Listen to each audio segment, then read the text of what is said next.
Γεια σου. Είμαι η Χριστίνα και σου μαθαίνω ελληνικά με φυσικό και βιωματικό τρόπο.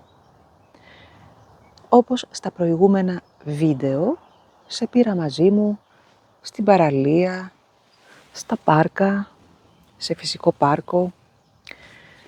Τώρα θα περπατήσουμε μαζί σε ένα δρόμο,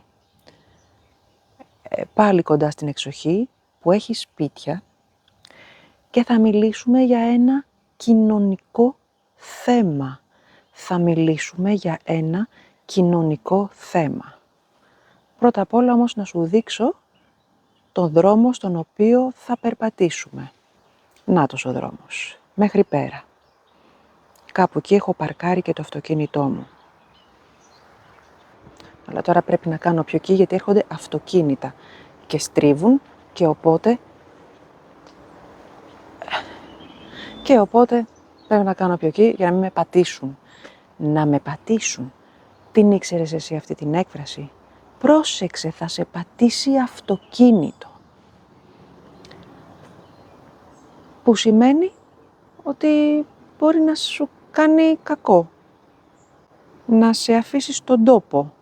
Δεν θέλω να πω την άλλη λέξη, να πεθάνει κανείς να τον πατήσει αυτοκίνητο. Αναλόγως πώς θα τον πατήσει. Ωραία συζήτηση άνοιξες, Χριστίνα. Με μακάβριο τρόπο ξεκινάς αυτό το βίντεο. Προχωράμε και πάμε να δούμε πιο ευχάριστα. Αν και δεν νομίζω ότι έχω να σου πω και πολλά ευχάριστα σήμερα. Γιατί σήμερα θα σου μιλήσω για αυτήν την φοβερή κατάσταση με τα σπίτια στην Ελλάδα που είναι εισαγόμενη από το εξωτερικό. Δηλαδή αυτό που συμβαίνει εδώ συμβαίνει και στη Γαλλία και 3 χειρότερα, και στην Αγγλία και στην Ισπανία και σε διάφορες χώρες. Τι να λέμε τώρα, είναι η νέα πραγματικότητα που εκτός ότι όλα εκτοξεύτηκαν, όλα πήγαν στα ύψη από βασικά αγαθά, είδαμε και τα ενοίκια όπως και την αγορά των σπιτιών να εκτοξεύεται στα ύψη, δηλαδή να ανεβαίνουν πάρα πολύ και να μην μπορεί να αγοράσει, τουλάχιστον εδώ ο Έλληνας φτωχοποίηση, να μην μπορεί να αγοράσει. Ή αν αγοράσει κάτι θα είναι πραγματικά σε κατάσταση άθλια. Και εδώ λοιπόν σε αυτό το δρόμο ήρθα να δω ένα σπίτι, γιατί και αυτό που νοικιάζω, ναι μεν είναι πιο οικονομικό το ενοίκιο για μεγάλο σπίτι, έχει όμως δε προβλήματα σημαντικά που δεν διορθώνονται και άρα είναι πάλι ακριβό το ενοίκιο για αυτό που προσφέρει. Και ενώ είναι στην εξοχή και είναι φανταστικά και είναι ωραίο αρχοντικό σπίτι, δεν έχει την παραμικρή μόνωση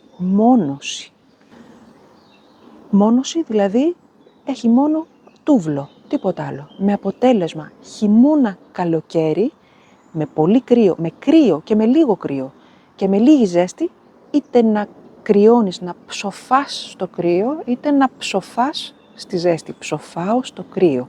Την ήξερες αυτή την έκφραση? Σημαίνει ότι είναι πάρα πολύ έντονο που σχεδόν πεθαίνω, δεν αντέχω από το πολύ κρύο ή από την πολύ ζέστη.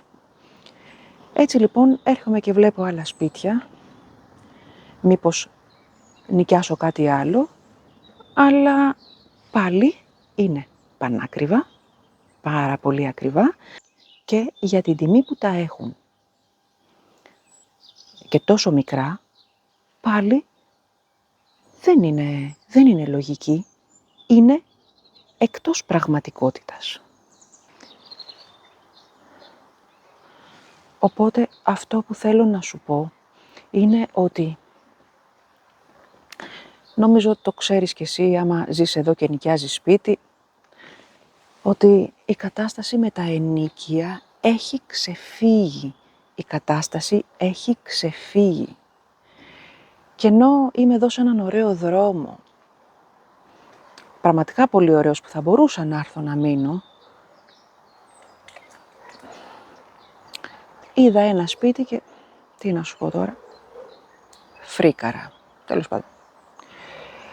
Αυτό ήθελα να σου πω, ότι σήμερα ήθελα να μιλήσουμε για την ακρίβεια και πώς το βιώνεις κι εσύ. Θέλω να μου πεις στα σχόλια.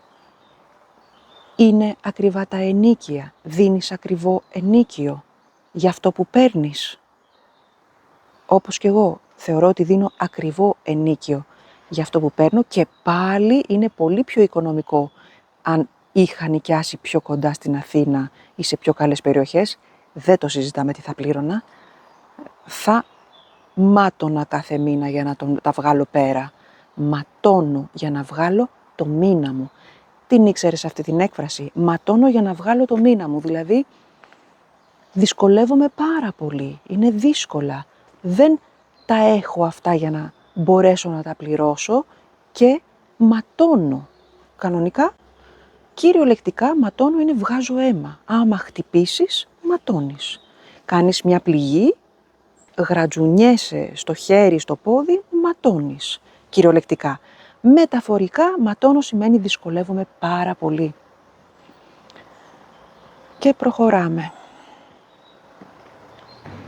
Πέρασε το αυτοκίνητο και συνεχίζουμε. Έρχεται άλλο. Εντάξει. Και φαντάσου ότι είναι πολύ ήπιος δρόμος εδώ πέρα και δεν έχει πολύ κίνηση, να πούμε την αλήθεια. Αλλά όσο να είναι, ένα αυτοκίνητο δεν θα περάσει. Τι να κάνουμε, η ζωή μας έχει γίνει έτσι, ώστε να μην μπορούμε να αποφύγουμε τα αυτοκίνητα. Κοίτα, αυτό πωλείται.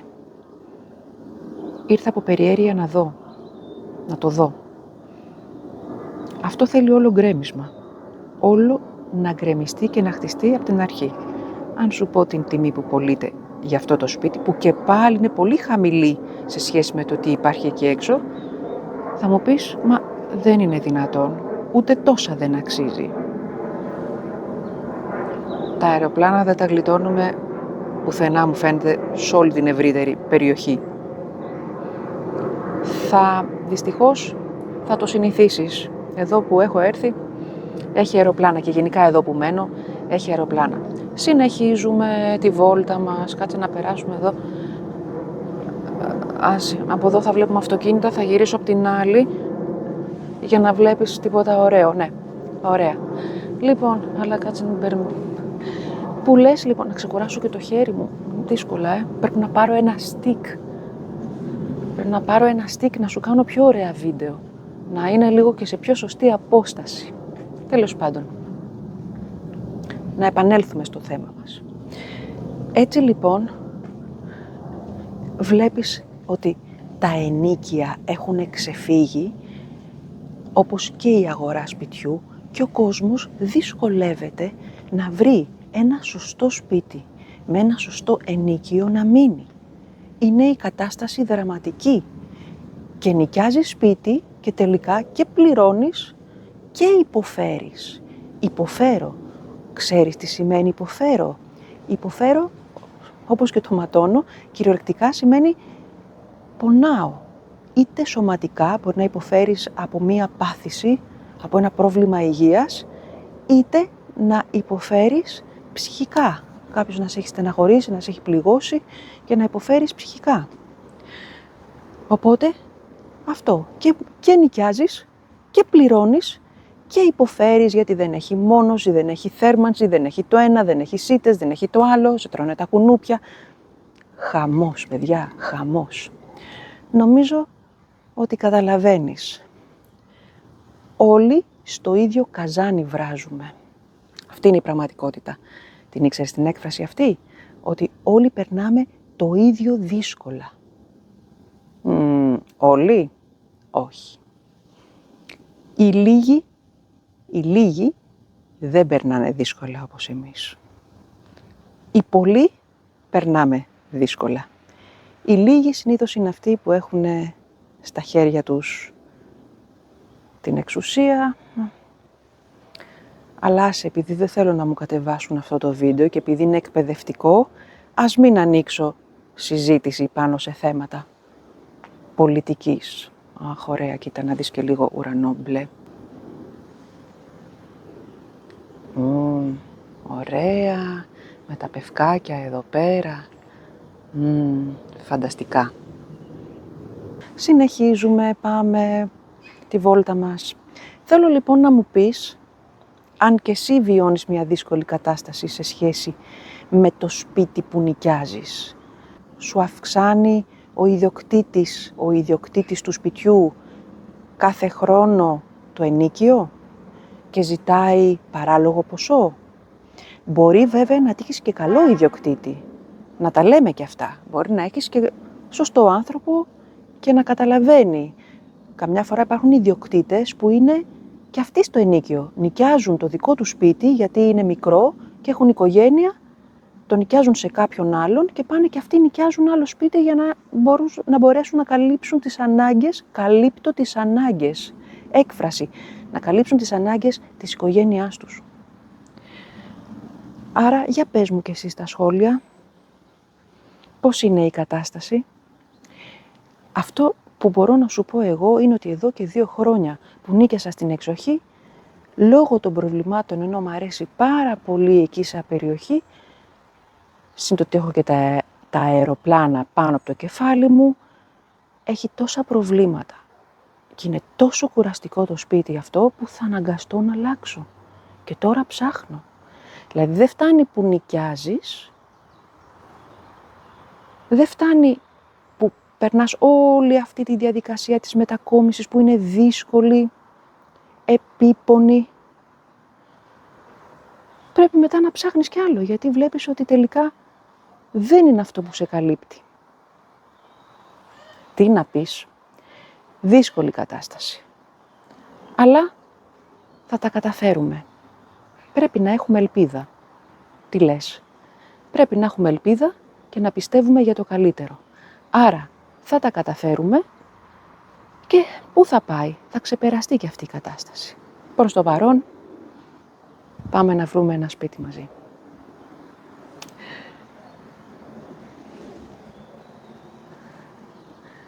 Θα σε δω στο επόμενο βίντεο. Μέχρι τότε, να είσαι καλά, να προσέχεις τον εαυτό σου και αυτούς που αγαπάς. Και εδώ σταματάω γιατί αλλιώς κινδυνεύω να...